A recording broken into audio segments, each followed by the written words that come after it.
तो वहीं लोकसभा चुनाव की घोषणा से ठीक एक दिन पहले प्रधानमंत्री नरेंद्र मोदी ने भारत के नागरिकों के नाम एक खुला खत लिखा है, जिसमें प्रधानमंत्री नरेंद्र मोदी ने लिखा है कि आपका हमारा साथ अब 1 दशक पूरा करने जा रहा है। 1 दशक में 140 करोड़ परिवार जनों के साथ विश्वास, सहयोग और समर्थन से जुड़ा यह रिश्ता और मजबूत होता जा रहा है। इस खत में प्रधानमंत्री नरेंद्र मोदी ने अपनी सरकार की 10 साल की उपलब्धियों को गिनाया है और इस खत में प्रधानमंत्री ने देश के आधारभूत ढांचे में आए बदलाव के अलावा जीएसटी लागू करना, धारा 370 समाप्त करना, 3 तलाक पर नया कानून लाना, संसद में नारी शक्ति वंदन अधिनियम, नई संसद भवन का निर्माण, आतंकवाद और नक्सलवाद पर कठोर प्रहार जैसी अनेक ऐतिहासिक फैसलों को गिनाया है। तो ठीक एक दिन पहले प्रधानमंत्री नरेंद्र मोदी द्वारा यह खत लिखा गया। जनता को यह खत लिखकर रिश्तों के बारे में बताया और पूरी जनता को अपना परिवार बताया है।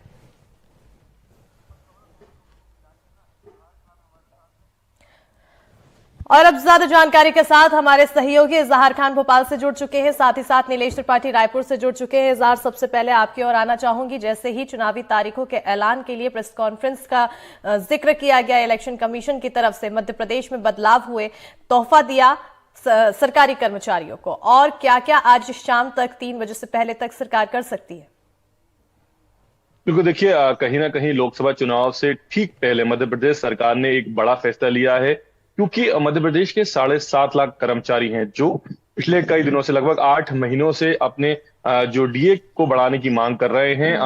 क्योंकि 8 महीने पहले तक जो केंद्र का डीए था वो 46% था और मध्य प्रदेश की कर्मचारियों का डीए 42% था। तो इस 4% की डिफरेंस को कम करने के लिए जो मध्य प्रदेश के कर्मचारी हैं वो लगातार अलग अलग बैनरों के तले, फिर एक बैनर के तले कर्मचारी संयुक्त मोर्चा संगठन के तले लगातार प्रदर्शन कर रहे थे, चरणबद्ध तरीके से मांग कर रहे थे और उनकी मांग थी कि उनको भी केंद्र के समान डीए दिया जाए। हालांकि पिछले महीने केंद्र ने अपने 46% डीए को बढ़ाकर 50 कर दिया, लेकिन उससे पहले कल मध्य प्रदेश सरकार ने भी जो अपने मध्य प्रदेश के कर्मचारी थे उनके डीए को 42% से बढ़ाकर 40% कर दिया है। तो कहीं ना कहीं इससे जो कर्मचारी हैं वो काफी हद तक खुश हैं। हालांकि उनकी मांग थी कि जो 50% केंद्र ने किया है वही किया जाए, लेकिन फिलहाल वो 40% पर भी खुश हैं, क्योंकि पिछले 8 महीने से वो लगातार 46% डीए की मांग कर रहे थे और ये डीए नहीं मिलने की वजह से उनका 1200 रुपए से लेकर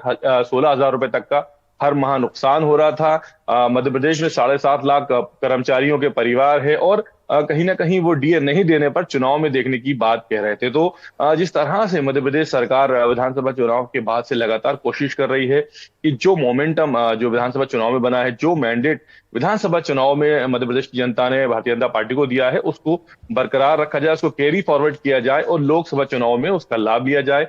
यही वजह है कि सीएम बनने के बाद से डॉक्टर मोहन यादव लगातार कोशिश कर रहे हैं कि मध्य प्रदेश की ज्यादा से ज्यादा आबादी को साधा जाए, उसे लाभ दिया जाए और उसका फिर जो फायदा है वो लोकसभा चुनाव में लिया जाए। लेकिन जिस तरह से कर्मचारी संगठन नाराज थे, उससे कहीं ना कहीं बात बिगड़ती हुई दिखाई दे रही थी, क्योंकि 7.5 लाख कर्मचारी परिवार एक बड़ी तादाद होती है और कहीं ना कहीं लोकसभा चुनाव को प्रभावित कर सकती है। लेकिन इसको ध्यान में रखते हुए आचार संहिता लगने से एक दिन पहले सरकार ने फैसला लिया और जो सभी कर्मचारी संगठन है, जो कर्मचारी हैं, उनको 4% डीए बढ़ा दिया। तो अब इसके बाद जो मध्य प्रदेश के कर्मचारी हैं उनका जो डीए है वो भी अन्य राज्यों के बराबर हो गया है। तो कहीं ना कहीं बड़ा फैसला लिया गया है सरकार के द्वारा। उसके अलावा अगर हम बात करें तो पिछले 2 दिन के अंदर कई दर्जनों आईएएस आईपीएस के ट्रांसफर किए गए हैं। कई जिलों के कलेक्टर को बदला गया है, एसपीस को बदला गया है, डिप्टी कलेक्टर्स को बदला गया है, अपर कलेक्टर को बदला गया है, नगर निगम के आयुक्त को बदला गया है, जिला पंचायत सीईओ को बदला गया है, एसडीएम को बदला गया है। तो कुल मिलाकर जहां एक तरफ कोशिश की गई कि मध्य प्रदेश की जनता को ज्यादा से ज्यादा फायदा पहुंचा सके, महिलाओं को साधने की दिशा में काम किए गए, युवाओं को साधने की दिशा में काम किए गए, किसानों को साधने की दिशा में काम किया गया, उनका बोनस बढ़ा दिया गया।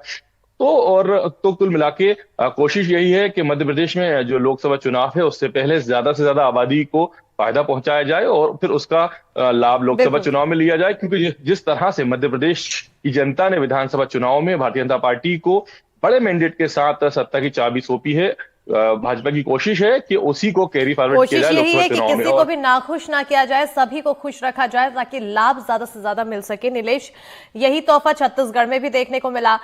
हलचल छत्तीसगढ़ में भी है। 4% का तोहफा सरकारी कर्मचारियों और इसके अलावा भी कई तरह की हलचल। बिल्कुल बेटा, देखिए सिर्फ सरकारी कर्मचारियों को डीए की बात नहीं है छत्तीसगढ़ में, तो पंचायत सचिवों की जो एक तनख्वाह रुकी हुई थी पिछली सरकार में, पिछली सरकार के दौरान वो हड़ताल पर थे करीब 55 दिन, और उन दौरान का उनकी तनख्वाह काट दी गई थी, रोक दी गई थी। उसको भी देने का ऐलान छत्तीसगढ़ सरकार ने कर दिया है। और ये एक बड़ी संख्या होती है पंचायत सचिवों की, और संख्या के साथ साथ पंचायत सचिव वो व्यक्ति होते हैं जो गांव में हर व्यक्ति तक पहुंचते हैं। तो ऐसे में एक बड़ी कोशिश की गई है उनको साधने की। इसके अलावा जो अनियमित कर्मचारी हैं, अस्थायी कर्मचारी हैं, संविदा कर्मचारी हैं, उनके लिए भी एक कमेटी का गठन कर दिया गया है। कमेटी गठित कर दी गई है। उस कमेटी में जो भी अस्थायी कर्मचारी, संविदा कर्मचारी, उनकी समस्याएं हैं उनको सुना जाएगा और उसको हल करने की कोशिश की जाएगी। तो ये भी एक बड़ा फैसला है, क्योंकि संविदा कर्मचारी लगातार समान कार्य, समान वेतन की मांग करते रहते हैं। इसके साथ साथ वो रेगुलर होने की बात करते हैं। तो इनमें क्या क्या फैसले लिए जाएंगे, इस और एक कदम बढ़ा दिया गया है। तो एक तरह से उनको भी साधने की कोशिश की गई है, जिनकी संख्या 3 से 4 लाख है छत्तीसगढ़ में। इससे भी अधिक है अगर अस्थायी और संविदा को मिला दिया जाए। कर्मचारी जो है 3,90,000 हैं। इसके अलावा अधिकारी और अन्य वर्ग को जिनको डीए का लाभ मिलना है, कुल मिलाकर लगभग 5 लाख परिवार, 5 लाख कर्मचारी और उनके परिवार। इसके साथ साथ जो अन्य वर्ग हैं, चाहे वो जर्नलिस्ट हों, चाहे वो दूसरे वर्ग के लोग हों, उनको भी साधने की कोशिश की गई है। महतारी वंदन योजना के तहत महिलाओं को साधने की कोशिश की गई है कुछ दिन पहले ही। इसके साथ साथ किसानों को बोनस की राशि दे दी गई है, तो उनको भी साधने की कोशिश की गई है। तो कुल मिलाकर ये है कि छत्तीसगढ़ में किसी भी वर्ग को नाराज न रह जाए चुनाव से पहले, इसकी पूरी कोशिश राज्य सरकार ने की है। क्योंकि देश के रिजल्ट जो भी हों चुनाव के, लेकिन छत्तीसगढ़ की बीजेपी को एक बड़ा टारगेट ये दिया गया है कि 11 से 11 सीटों को क्लीन स्वीप करना है इस बार। तो वो क्लीन स्वीप करने में कहीं कोई चूक न रह जाए, कहीं कोई कमी न रह जाए, इसकी कोशिश सरकार में रहते हुए बीजेपी भी कर रही है। और साथ साथ संगठन स्तर पर, पार्टी स्तर पर जितनी बैठकें करनी चाहिए, जितनी तैयारियां करनी चाहिए, वो भी उनकी दिख रही हैं। तो कुल मिलाकर ये है कि बीजेपी हर मोर्चे पर पूरी तरह से तैयार है कि चुनाव में जाए और 11 की 11 छत्तीसगढ़ की जो सीटें हैं उसको जीतने के लिए क्या प्रयास किए जा सकते हैं वो कर रही है। बिल्कुल, प्रयास सारे अपनाए जा रहे हैं नीलेश। लेकिन मोदी की गारंटी में कई ऐसे गारंटी का जिक्र किया गया था जिनको अब तक पूरा भी किया जा चुका है, लेकिन अभी जो पेंडिंग है उसको लेकर क्या कुछ, अब क्योंकि समय बहुत कुछ घंटे का ही बचा है, लगभग 7 घंटे का। देखिए, एक जो बड़ा फैसला जिसको सरकार चाहे तो ले सकती है और वो एक बड़े वर्ग को इफेक्ट करेगा, वो है सिलेंडर के दाम जो कम करने की बात कही गई थी। 500 रुपए में सिलेंडर देने की बात कही गई थी, उसको लेकर अभी तक कोई फैसला नहीं हुआ है। गैस सिलेंडर की बात कर रहा हूँ। तो उसमें अगर सरकार चाहे तो फैसला ले सकती है।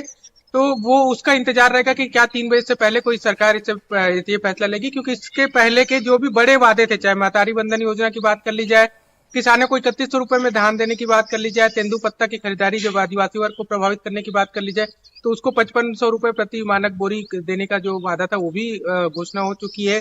तो लगभग बड़े वादे जो जिनमें जाने थे लगभग सारे किए जा चुके हैं। एक सिलेंडर की जो बात है, हो सकता है कि उस पर भी कोई निर्णय ले लिया जाए, लेकिन इस पर अभी नीतिगत तौर पर कोई मतलब इस तरह की कोई गतिविधि नहीं दिख रही है, कोई हलचल नहीं दिख रही है। तो माना यह जा रहा है कि हो सकता है इसको आगे भी ले जाया जाए। लेकिन जो बड़ा फैसला बचता है उसमें एक यही है कि 500 रुपए में सिलेंडर देने का वादा जो किया गया था उसको हो सकता है 3 बजे से पहले ऐलान किया जा सके, लेकिन इस पर अभी कोई हलचल सरकार की ओर से नहीं नजर आ रही है। बिल्कुल हलचल नहीं नजर आ रही है, लेकिन फिर भी ये उम्मीद की जा रही है कि 3 बजे से पहले ये ऐलान किया जा सकता है। इजहार इसी तर्ज पर अगर हम मध्य प्रदेश में देखें तो कौन कौन से मोदी की गारंटी के जो वादे हैं वो अब तक पूरे किए जा चुके हैं और मुख्य ऐसा क्या रह गया है जो अभी भी पेंडिंग है और उम्मीद की जा रही है कि आज ये 7 साढ़े 6 घंटे के भीतर उसका भी ऐलान हो जाए। देखिए, अगर हम मध्य प्रदेश की बात करें तो जो मध्य प्रदेश का लोकसभा चुनाव है, इस बार भारतीय जनता पार्टी अब पीएम मोदी के चेहरे पे लड़ेगी और मोदी की गारंटियों को पूरा करने पर, मोदी की गारंटियों पर लड़ेगी। क्योंकि जिस तरह से राजधानी भोपाल हो या फिर अन्य शहर हो, जहां पर बड़े बड़े होर्डिंग्स लगाए गए हैं और उन होर्डिंग्स में मोदी की गारंटी पूरी करने का दावा किया गया है, चाहे महिलाओं को लिए हो, चाहे युवाओं के लिए हो, चाहे बेरोजगारों के लिए हो, चाहे किसानों के लिए हो, चाहे डायरेक्ट बेनिफिट ट्रांसफर हो और चाहे करप्शन का खात्मा हो। तो जगह जगह पर जो मोदी की गारंटी है उनका जिक्र किया गया है। तो उससे साफ हो गया है कि जो इस बार का लोकसभा चुनाव होगा, मध्य प्रदेश में भारतीय जनता पार्टी मोदी के चेहरे पर लड़ेगी और मोदी की गारंटियों पर लड़ेगी। अगर हम बात करें गारंटियां पूरी करने की, तो लगभग लगभग कई गारंटियां पूरी हो चुकी हैं, लेकिन जो धान का 3100 रुपए क्विंटल में खरीदने का वादा किया था चुनाव से पहले, वो पूरा नहीं हुआ है। साथ ही 2700 रुपए क्विंटल में जो गेहूं खरीदने का वादा था वो भी पूरा नहीं हुआ है। हालांकि 2275 रुपए में और इजाफा करके उसको 2400 रुपए कर दिया गया है, लेकिन फिर भी जो 300 रुपए का डिफरेंस है वो बाकी है। लेकिन कहीं ना कहीं जो किसान जो पहले आक्रोशित थे, फिर ये जो 2275 को 2400 किया गया, तो उससे कहीं ना कहीं वो काफी हद तक खुश जरूर दिखाई दिए। उन्हें उम्मीद है कि चुनाव के बाद और भी बढ़ा दिया जाएगा। तो कुल मिला के मध्य प्रदेश में फिलहाल ऐसी कोई स्थिति नहीं है जिससे कि बड़े पैमाने पर या बड़े स्तर पर असंतोष दिखाई दिया जाए। ज्यादातर जो स्थिति है वो भाजपा के पक्ष में है, और वैसे भी यहाँ पर 29 लोकसभा सीटों में से 28 भारतीय जनता पार्टी के पास है, सिर्फ एक छिंदवाड़ा उससे दूर है। और इस बार उसकी कोशिश है कि सभी 29 सीटों को जीता जाए, जिसमें छिंदवाड़ा भी शामिल है। जी बिल्कुल, 29 मोतियां मध्य प्रदेश की और 11 मोतियां छत्तीसगढ़ के पहनाने का वादा लगातार किया जा रहा है प्रधानमंत्री नरेंद्र मोदी को। बहरहाल तस्वीरें लगातार और कितनी हलचल है ये लगातार आप दोनों से जानते रहेंगे, लेकिन एक तस्वीरें ये भी दिखाते हैं कि लोकसभा चुनाव को लेकर जब सियासत बढ़ती जा रही है तो कितनी ज्यादा गहमा गहमी देखने को मिल रही है।